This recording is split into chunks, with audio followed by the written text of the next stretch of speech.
Hello, my loves. Welcome back to the RP channel. Today, if you are, what kind of energy is this? Let's try again. Hello, my loves. Welcome back to the RP channel today. If you are returning back, if you are here, near, there, everywhere, I'm so happy to have you guys here. I just woke up, but I realized that I was supposed to film a video yesterday. And then I was like, oh no, I didn't film the video that I had in mind for myself or for my channel yesterday. So let me do that. Not my cat literally knocking over my tripod right now. I'm sorry. Also, I have wires on. I don't know if it's going to help, but there's a lot of noise in the background because it's fall outside. So everybody's trying to do their construction work and all that stuff before fall seriously hits. But you know what? I'm not mad about it because the trees are turning red. I'm wearing my fall sweaters. There's a candle burning. It is fall vibes. And I think that a lot of the times people can either get really depressed during an era like this, or they can find it very liberating. I don't get it because there's so much aesthetic around fall time that I'm like, how can you be sad? How can you be sad right now? But if you are sad, let's try and fix that today. We're talking about why you're depressed and how to fix it. We're going into 2024. I'm sorry. What? We're not going into 2024. We're going into 2026. I'm obviously living 2 years in the past, so ignore me. We're going into a new year, and there is so much opportunity for growth and abundance and different mindsets and reaching goals and all that stuff. So I think that it's a good time to get rid of any ways of thinking that is not currently serving you. One of them being reoccurring negative thought patterns that are putting you in a depressed state and then putting yourself further in it because you're dwelling in it. You're not doing anything to change it.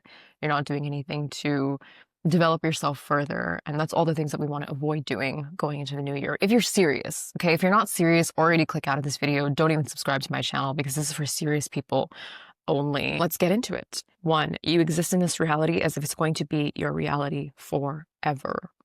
This is the mindset that reminds me of like a teenagery mindset when you keep feeding the same narrative because you don't know what else to do because you don't have the right tools. That's the thing. It's like everybody is capable of living a really good life. It's just a matter of how you're able to learn the tools you need in order to live a better life. Like, for example, you sell yourself a narrative and life sucks and you're listening to depressed songs because you keep refeeding the same narrative and you're not reframing any thoughts. So a technique or a tool that would be useful would be mindset reframing.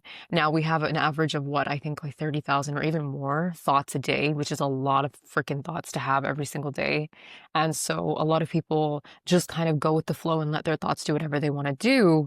But if you were to interrupt a thought pattern, let's say you're thinking about something and you're going down a negative loophole and then you start to get anxiety. If you had learned the tool of being able to interrupt those thoughts, then perhaps you would live a better life as a result of it. And that's an example of using a tool in a beneficial way to actually make your life better quality. You don't just have a new life created for you and then you start to think in new ways because that's how most people think it goes, right? They think that, okay, my life is going to change when I get this, and then I'm going to immediately be happy and things are going to start changing. And that's never, ever the case. Think about it. Anything that you've ever dreamt of or a goal that you've had that you manifested and you achieved, when you got it, did you feel any different? I bet you didn't. Maybe for 5 seconds, but after that, you probably felt exactly the same way that everybody else does when they achieve those little things, which is empty once again, because you're not filling yourself with the right things. So instead of thinking, okay, I'm going to get a new life and then I'm going to change my thinking, I need to change my thinking in order to get a better life. That's how it works. Is like your thoughts create things. I say it all the time, but ingrain this in your mind, because me understanding this really fundamental thing made me interrupt that pattern in my own mind. And this is the thing, let me frame it this way so you can better understand it. Let's say that you build an abundant mindset in order to attract money. Okay, you learn the ropes of how money works. You practice every single day acting as somebody who has $1 billion, let's say, and then you work towards your goals, and then finally you become a millionaire, okay?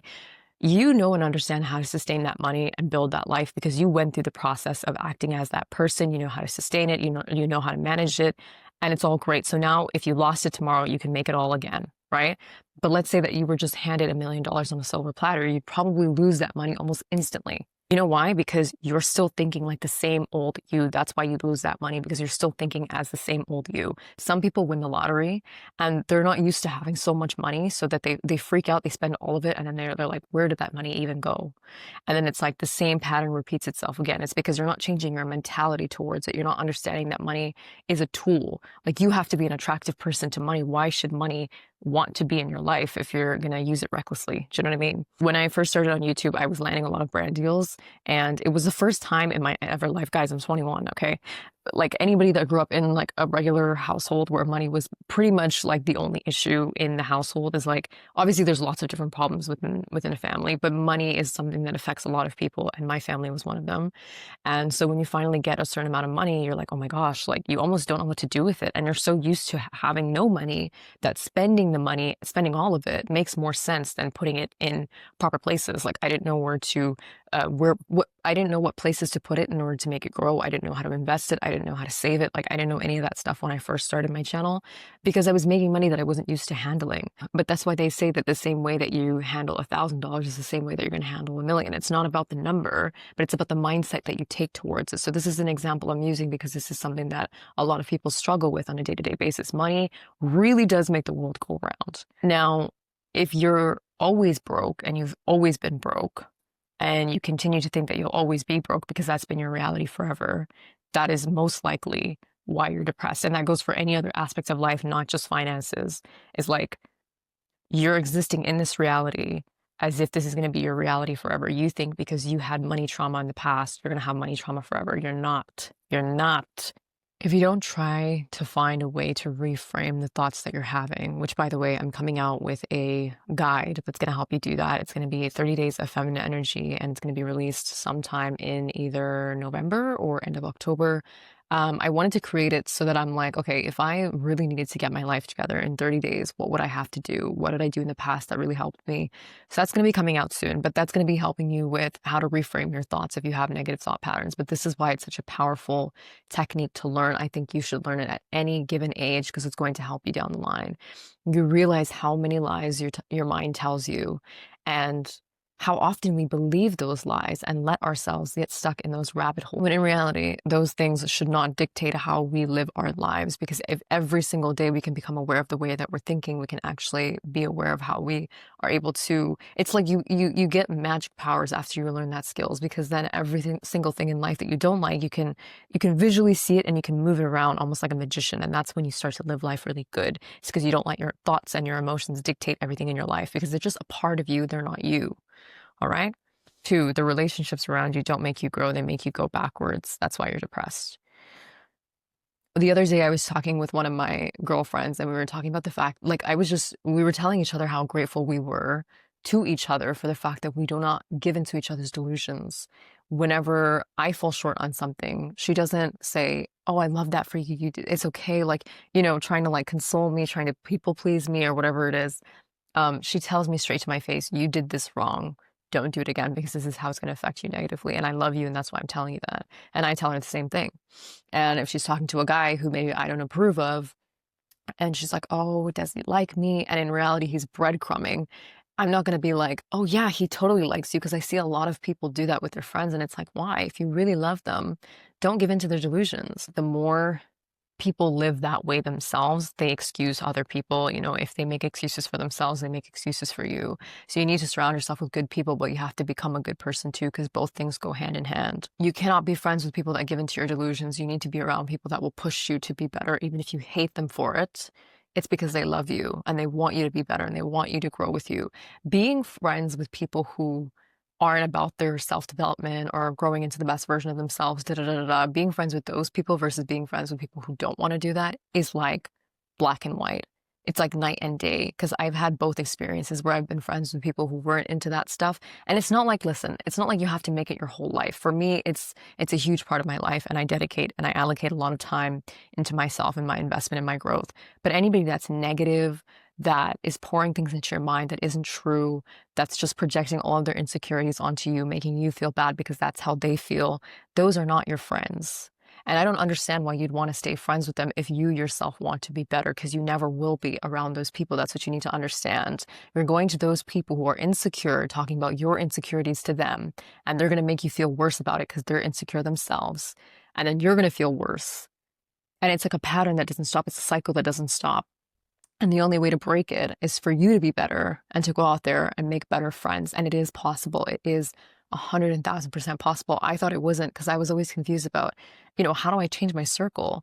Like, I'm not in high school anymore, so I can't really be exposed to a certain amount of friends. I'm not in uni anymore, so I can't, same ideas, like you're not meeting as many people, but I'm like, no excuses, put yourself out there.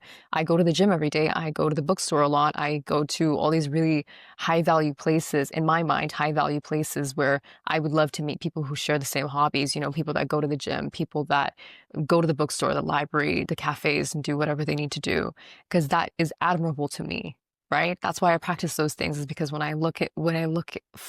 what I look for in other people. There was this relationship coach or something on Instagram who said this one thing. Somebody asked him a question and said, how do you actually find the right person? And that's the question that all of us ask 24/7. None of us understand how to get to it. A lot of us lack, the emotional connection with people that we're seeing in today's world. And then we blame, oh, men and women are like this and da da da da. But in reality, he said the very profound answer that I think a lot of people need to understand further. He said, instead of focusing on finding the right person, focus on becoming the right person. Ask yourself, would you date you? And if you wouldn't date you, then who's going to date you? Right? Because the thing is, like, if you want to be around a certain person, you need to be at their level. And to be at their level means to practice what they would do. So like for me, I wanted to be friends with people who take care of their body, who eat well, who make good money and all that stuff. So what do I have to do? I have to actually practice and work towards those things too. It's funny that it seems like something that's so simple, but it's something that we miss a lot of the times. And I missed it too, because I didn't understand it for such a long time. But then I realized this is the formula, and it's the easiest formula. There was a study that was done asking a bunch of people what actually made their life good quality. Like, okay, who had really good lives and who didn't? And all the people who had amazing, phenomenal lives had the best relationships. They took care of the people around them. They chose good quality people to be around. And that's what made their life better. It doesn't matter what type of social class they were in, or how much money they were making, or da da da da. It was literally just about the type of people that they were around. So that says something. I think so. 3, you let your trauma dictate your life. In other words, you are a slave to your past. Everybody has a past. That's what you need to understand. Every single person has a past, some worse than others, some better than others, but point blank period is that everybody has a past. An example of somebody letting their past or their trauma dictate their life is women, for example, dating really abusive men, emotionally abusive men, physically abusive men. If the woman experienced an abusive household growing up, or she saw her father treating her mother a certain way and all that stuff, then she's most likely going to try and find her father in another man. And that's where that cycle begins. Now, if you were to interrupt that pattern and say, okay, I saw abuse growing up, but that is not what I choose to have for myself, then you would go and revisit your inner child, and you would ask her why she's attracted to somebody that reflects somebody in your childhood. What did she not have? She didn't have certain needs met, obviously, and she couldn't communicate her emotions maybe, or she was very scared, and so she's trying to kind of fix that past through another person, which will never happen. And so you need to ask yourself these questions. Online, there's this whole culture around dating about like people saying, how should I make him want, like they go to relationship coaches and they're like, how should I make him want me? How do I make it so that he stops mistreating me? Pick a different person. That's the easiest way to do it, is pick a different person. But the thing is, you're not going to pick a different person until you go back to your inner child and ask her what she needs. Give her the things that she needs. You, not anybody else, you give her the things that she needs so that she goes out there and she finds somebody who treats you the same way that you treat yourself, which is with love, kindness, and compassion, and not in an abusive way, because you will only go for people who abuse you to the level that you abuse yourself. Don't do that to yourself, because that's letting your traumas dictate your life and then blaming it on everybody else. When in reality, if you're an adult, you have full responsibility for your life and who you are. take control of that, take charge of that, and place a bunch of responsibility on your head. Yes, because it will make your life better. I even was telling my mom the other day, because my mom was bringing up childhood memories of me, and I told my mom honestly, I was like, I didn't like being a kid that much. I mean, I enjoyed it for the fact that, you know, I was fully present, and I think childhood has a lot of really beautiful moments, but I love being an adult because I have so much freedom. Like, I give myself that freedom. I buy myself that freedom because of how hard I work on myself and on my life, because I want to craft it to exactly what I want it to be. And you don't have that luxury as a kid because you have to follow a certain belief system. You have to follow what other people are saying about you and all these things. 4, you marvel at the success of others instead of looking at your own. I love that you're going online and gassing everybody up that you see, commenting, you're so beautiful, oh my God, you're so successful, I love this for you. I love that. I love that you're gassing other people up. But do not marvel at the glory of everybody else's success and not look at your own and think, wow, I actually did such a good job with this. Applaud yourself every step of the way. That's the only way that you're going to keep going and you're going to keep motivating yourself. Do not fall into trying to make, you know, everything perfect, because it never will be. And appreciate what you've done this far in your life, and also hold yourself accountable. If you have certain things in your life that you wanted to achieve but you didn't, take accountability for that and say, okay, I didn't do it before, but I'm going to do it now. Let me find a system. Let me build a way to get there, whether that's financially, physically, in the gym, with a partner, whatever it is. Map it out. And even online, it's hard to, I love applauding other people, but it's hard to notice what anybody else is doing because so much of my time is allocated towards my goals and focusing on what I'm doing. And so I love to appreciate other people around me, but there's so much focus towards what I'm doing at the moment that I'm like, everything, all of my energy, my time goes into this thing. And you need to become as obsessed with your own projects as you would about other people's projects. 5, you're depressed because you've practiced being someone else for so long that when you're confronted with authenticity, you do not know what to do. There are moments in our lives that demand the most authentic version of ourselves, and it's very hard to tap into that version when for so long you've been playing a character and you don't know what that authenticity looks like anymore. You haven't met yourself. You don't even know who you are. That's why when people go through really traumatic events, it strips them away of their identity. And to sit at that level of authenticity and rawness with themselves is so uncomfortable, and they almost get depressed because those moments make you realize how unreal everything was, how much of a makeup all these things in your reality were.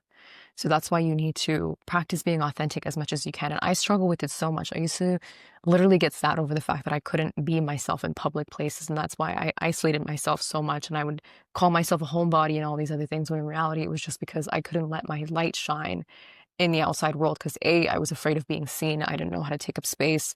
I was afraid that other people would get intimidated. But all these things are very irrelevant when you realize that you don't live happily when you're not authentic. Again, authenticity is like the most beautiful feeling ever, and it attracts everybody to you, and you give those people love and you inspire those people to do the same, because it's such a raw thing, and it's like people would rather you be authentic than anything else. Even if you're a bad person, at least you're authentic, at least you're honest. 6, you don't practice being disciplined enough. There's a quote that I really like that goes, true freedom is impossible without a mind made free by discipline. Discipline will free you.